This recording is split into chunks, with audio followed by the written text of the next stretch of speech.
የከተሞቻቸውን ገጽታ በመቀየር ከተማን መልሶ በማልማትና በኮሪደር ልማት ላይ ግዙፍ የኢኮኖሚ ብሎም የቱሪዝም መነቃቃትን በመፍጠር በዓለም አቀፍ ደረጃ እንደ ሲንጋፖር፣ ደቡብ ኮሪያ፣ ቻይናና ኮሎምቢያ ስማቸው ጎልቶ ይነሳል።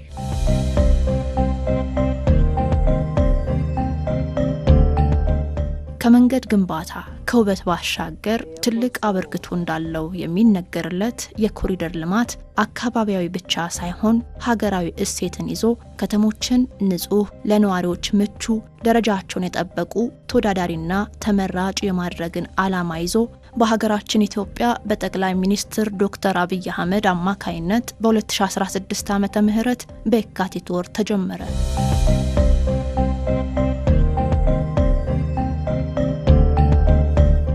ውበት ብቻ አይደለም፣ ጥቅምም አለው፣ እድገትም አለው፣ መቀየርም አለ፣ ማማር አለ። ምንም ቆሻሻ የምታየው ነገር የለም።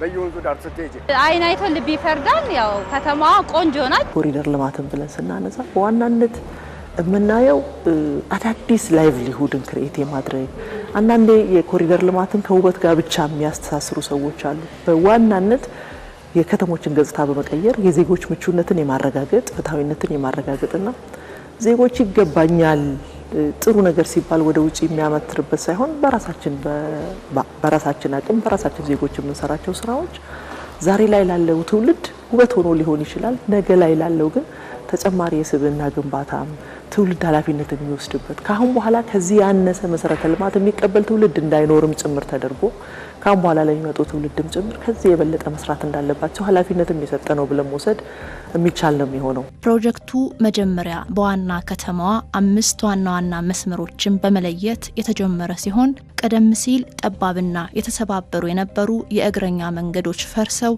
ጥራት ባላቸው የኮንክሪትና የተፈጥሮ ድንጋይ ንጣፎች ሰፊና ምቹ ሆነው የተገነቡበት የትራፊክ መጨናነቅን ለማስቀረት የመሬት ውስጥ የእግረኛ መሻገሪያዎች፣ ሰፋፊ የአስፋልት የመኪናና የእግረኛ መንገዶችን ጨምሮ የብስክሌት መንገዶችን ያካተተ በመሆኑ እግረኞችን ካደጋ የጠበቀ ለአሽከርካሪዎች ምቹና እፎይታን የፈጠረ የልማት ስራ ነው።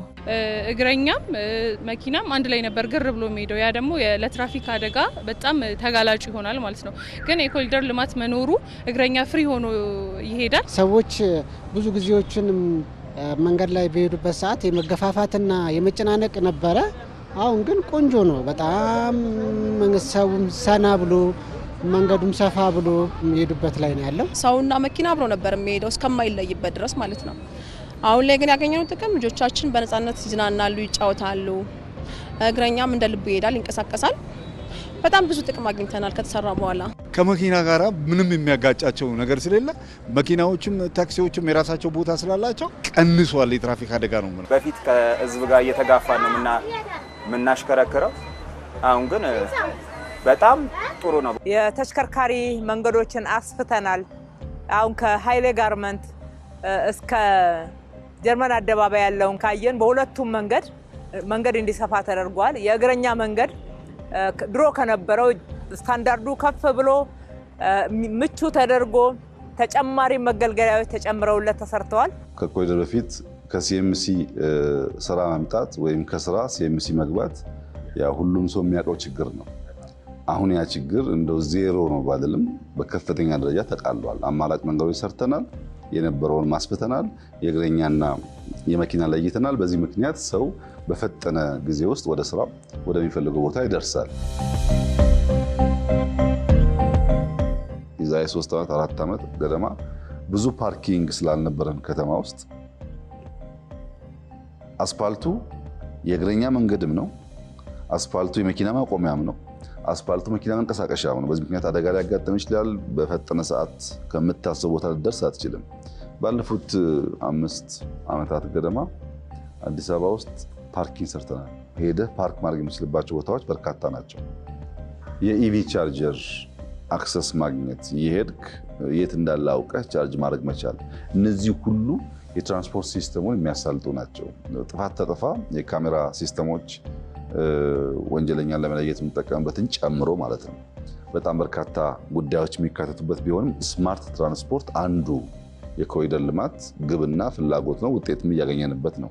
እንኳንስ ለመኖር አካባቢውን ለማየት እንኳን የሚያሳቅቅ የነበረ መሆኑ በነዋሪዎች ዘንድ የሚነሳው ቆሻሻ በየቦታው ይጣልበት የነበረው የአዲስ አበባና ዙሪያው ወንዝም እንዲሁ የዚሁ የልማት አንድ አካል በመሆን የተለያዩ የግንባታ ስራዎች ተከናውነውለታል። ያ ቆሻሻ የነበረው ወንዙ ራሱ አሁን እንደዚህ ስታዩ በጣም ነው የሚያምረው። አካባቢያችን እኔ እንጃ ወርቃማ አካባቢ ነው የሆነችልን። ደስ ይላል። የወንዝ ዳር ልማት ወንዞቹ በብዙ ነገር የተበከሉ ናቸው፣ የቆሸሹ ናቸው። ጫካው ውሃው በአግባቡ የማይሄድበት የተበከለ መጸዳጃ ቤት የነበረ ውበት ያልነበረው ነው። ዛሬ ያለው ሁኔታ እያንዳንዱ እንትን ጸርታ ነው የተቀመጠችው። የወንዝ ዳር ልማት ለሰራተኛው ይጠቅማል፣ ለልማቱ፣ ለውበቱ፣ ለሀገርም ቢሆን ይጠቅማል። የወንዝ ዳር ልማት እንግዲህ ሀሳቡ ብዙ ነው፣ ትርጉሙም ዘርፈ ብዙ ትርጉም ነው የሚኖረው። ምክንያቱም የወንዝ ዳር ልማት የሚያመጣቸው ጥቅሞች አድቫንቴጆች ዘርዝረን የምንጨርሳቸው አይደሉም። ከ20-30 በላይ ጥቅሞች አሉት። መሰረታዊ ጥቅሙ የተጎዳ አካባቢን ማከም፣ ጤናማ ኢንቫይሮንመንት መፍጠር፣ ለጤናማ ሰዎች ምቹ የሆነ የመኖሪያ ስፍራ ኤስታብሊሽ ማድረግ ነው።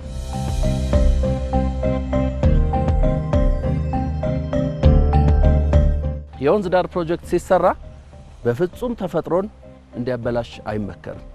በተለይ ወንዝ ውስጥ ያለውን ካራክተር አንዳንድ ሰዎች ወንዝ ዳር ስራ ማለት ግራና ቀኙን ሙሉ በሙሉ መገንባት መስሏቸው የሚስሉት አሉና ያ ሳይሆን ተፈጥሯዊ ሴቲንጉን በሙሉ እዚህ እንደምናየው ጠብቀን የመሸርሸር አደጋ የሌለበት ቦታ ከሆነ ግሪኑ እንዳለ አይነካም።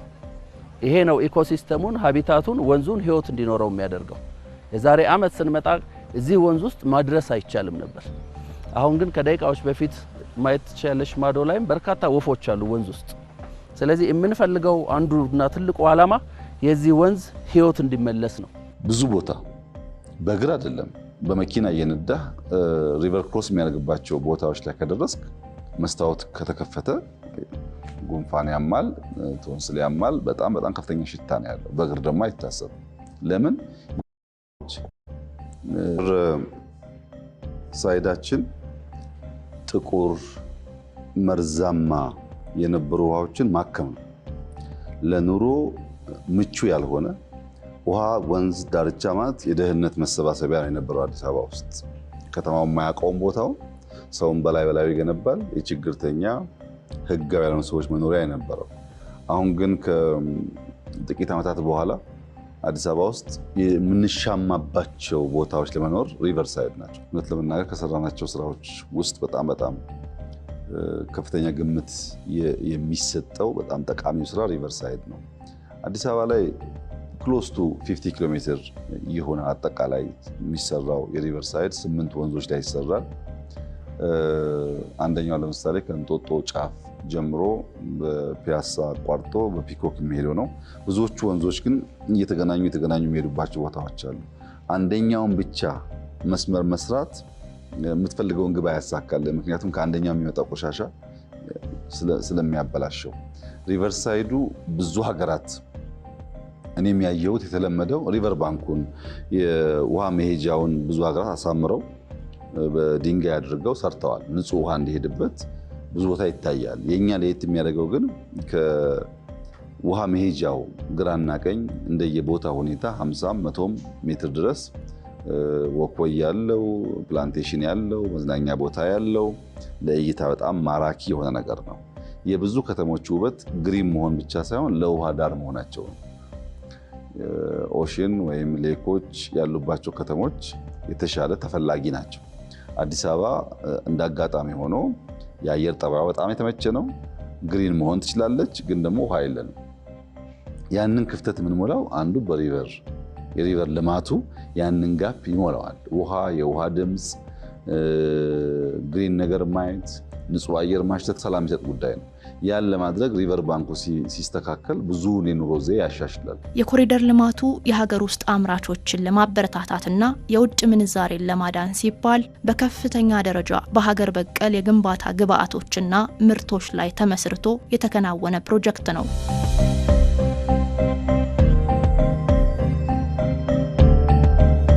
በግንባታው ሂደትም በስፋት ጥቅም ላይ የዋሉት የተፈጥሮ ድንጋዮች የሲሚንቶ፣ የአሸዋና ጠጠር፣ የብረትና የአልሙኒየም ምርቶችን ጨምሮ የሸክላና የጌጣጌጥ ጡቦችን በመጠቀም ለበርካቶች የሥራ ዕድልን በመፍጠር ሀገራዊ እሳቤ ያለውና ሀገርን ባከበረና ባሳተፈ መንገድ ስለመሰራቱም ይነሳል። የመንገድ ስራን ወይም ድልድዮችን ስናነሳ ለመኪና አገልግሎት የሚውል ድልድይ ስታንዳርዱን ጠብቆ የመኪና ሎድ መሸከም ስላለበት እሱ ሳይንቲፊካሊ በሙያው ኤክስፐርት በሆኑ ሰዎች ዲዛይን ተደርጎ ትላልቅ ኮንትራክተሮች ተቋራጮች ናቸው የገነቡ ያሉት። አዲስ አበባ መንገዶች ባለስልጣንም ሙሉ ፕሮጀክቱን የተከታተለ ያሰራል መንገድና ድልድዮቹን። ሌላ ለማህበረሰቡ ኬብል ብሪጅ አለ። እግረኛ ብቻ የሚያሻግር ድልድይ ስለሆነ እሱ በቴንሳይል ስቲል የሚሰራ የኬብል ድልድይ አለ። ስለዚህ የሚቻለውትን ማቴሪያልስ በሙሉ ሎካሊ አቬሌብል ከሆነ ማቴሪያል ይሄ የምታዩት የእርከን ስራ ነው። በዋነኝነት የዚህ ፕሮጀክት አንዱ ካራክተር የሆነውን የኮንሶ እርከን ስራ የኮንሶ ወንድሞቻችንን አስመጥተን በአብዛኛው በነሱ እጅ ስራ የተሰሩ የኮንሶ እርከኖች ናቸው። ስንሰራ መጀመሪያ የትኛው ድንጋይ ከየትኛው ድንጋይ ጋር ይሄዳል የሚለው ነው መጀመሪያ ተመርጦ የሚቀመጠውና ያም ድንጋይ ደግሞ ከተቀመጠ በኋላ በደንብ ይጠቀጠቃል ዳር ጎንና ጎን። ከዛ በኋላ ሚኒማ አይሆንም። እንኳን እኛ አካባቢ የኛ አያቶች ሰርተው ያኖሩት ድንጋይ ያኔ ያካቡት ድንጋይ እስከ ዛሬ ድረስ አለ። ማያዣ ምንም የምንጠቀመው ነገር የለም። አፈሩን ብቻ ነው እንጂ ሌላ ሲሚንቶ ሌላ ምንም የሚገባ ነገር የለም። ከዚህ በፊት አፈሩን ይዞ ይሄድ የነበረው አፈሩን እዛው ላይ ያስቀርና እዚህ ላይ ውሃው ብቻ ወደ ውስጥ ሰርጎ በታች በኩል እንዲወጣ የሚያደርግበት ሁኔታ ነው የሚፈጠረው። የኮንሶ የእርከን ስራ ስርዓት የጋቢውን ስራ ስርዓት እጅግ የሚገርም ነው። በጣም ተሰለጠኑ የሚባሉ የሪቴኒንግ ዎል ስራ ጋር ስናሳይ በጣም ትንሽ ዋጋ በአንጻራዊነት፣ በሌላ በኩል ደግሞ ረጅም ዘመን የሚቆይ በኢትዮጵያውያን ሙያ ሊገነባ የሚችል የሀገር ውስጥን የራስን ፕሮሞት ማድረግም ብቻ ሳይሆን መጠቀም መቻል ያየንበት። በግንባታ በዋነኝነት የተሳተፉት ማህበራት ናቸው።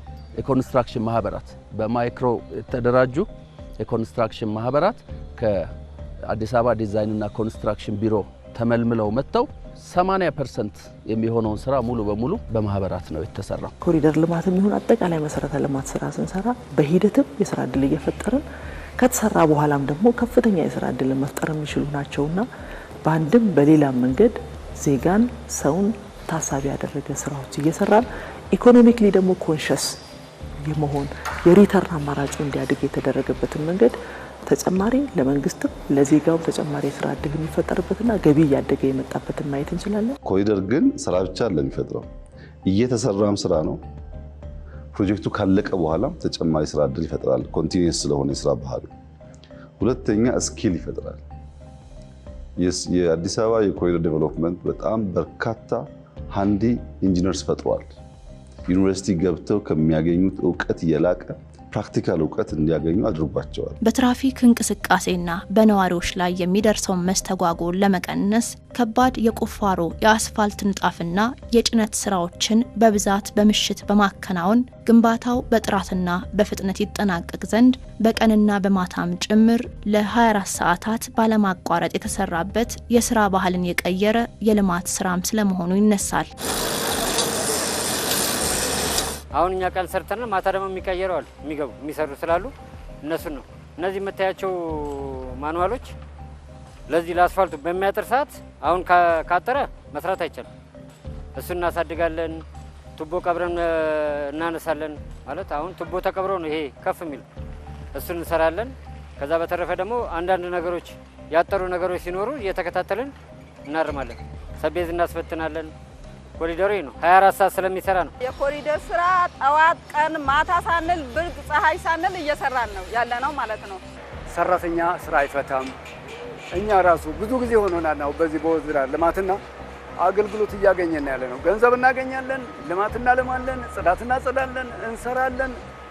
እንደፈለግን እንሆናለን። የልማት ስራው ከተማዋን ወደ ዘመናዊ ከተማ ደህንነቱ የተጠበቀና ለሰው ልጅ እንቅስቃሴ የተመቼ ለማድረግ ጥንታዊ ቅርሶቿ ሳይነኩ የዘመናዊ ከተማ ምህንድስና መርሆችን ከተጨባጭ የሀገሪቱ ነባራዊ ሁኔታ ጋር በማጣጣም ወጥ የሆነ ቀለም፣ ወጥ የሆነና ግልጽ የመስታወትና የአጥር ግንባታም ተከናውኖበታል። ሰው አይቶ ዋው ንጹህ ናችሁ፣ ኦርደርሊ ነው ከተማው ይላል። ከምን አንደኛው ከቀለም ኮድ ነው። ቀለም ዝብርቅ ያለበት ከተማ ወይም ቤት ውስጥ ከሶስት ከለር በላይ ቀለም የተቀባ ቤት ውስጥ ብትገባ ሳታቆይ የቆየ የመረበሽ ራስ የማመም ነገር አለ። ብዙ አይነት ቀለሞች ቡራቡሬ ሲሆኑ ያውካሉ።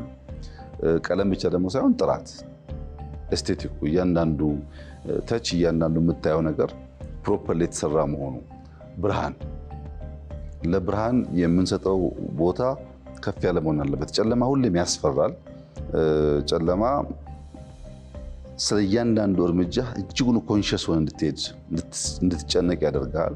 ብርሃን ደግሞ በደመ ነፍስ እንድትንቀሳቀስ ያደርጋል። ለምሳሌ ከዚህ ቀደም ከ4 ኪሎ ወደ ሽሮ ሜዳ መሄድ መሸት ካለ ግራና ቀኝ ማየት ግዴታ ሊሆን ይችላል። ጉድጓድ ስለሚኖረው መንገዱ መጠንቀቅ ግዴታ ሊሆን ይችላል። ዝም ብለህ በደመነፍስ የምታደርገው ጉዞ አይደለም። አሁን ግን ብርሃን የኮሪደር ልማቱ በአየር ላይ ተንጠልጥለው የከተማዋን ገጽታ ያበላሹ የነበሩ የፖል መብራትና የቴሌኮም ገመዶችን ሙሉ በሙሉ በማስቀረት ከመንገዱ ስፋትና ከከተማዋ ውበት ጋር እንዲጣጣሙ ተደርገው የተነደፉ የዘመናዊ የመንገድ ዳር መብራትን፣ የቴሌኮምና የኤሌክትሪክ መስመሮችንና የፍሳሽ ማስወገጃ ስርዓትን በቅንጅት ከመሬት በታች በመዘርጋት እንዲቀበሩ ተደርጎ ስለመገንባቱም የአዲስ አበባ ከተማ ከንቲባ ወይዘሮ አዳነች አቤቤ ያነሳሉ። የከተማ ስታንዳርድ፣ የከተማ ቀለም፣ የከተማ ፋሳድ፣ የመብራት ቀለም፣ የመብራት ስታንዳርዳይዜሽን የምንለው ከተማን ከተማ የሚያሰኙ መሰረታዊ የተባሉ መሰረተ ልማቶች ተተግብረውበታል።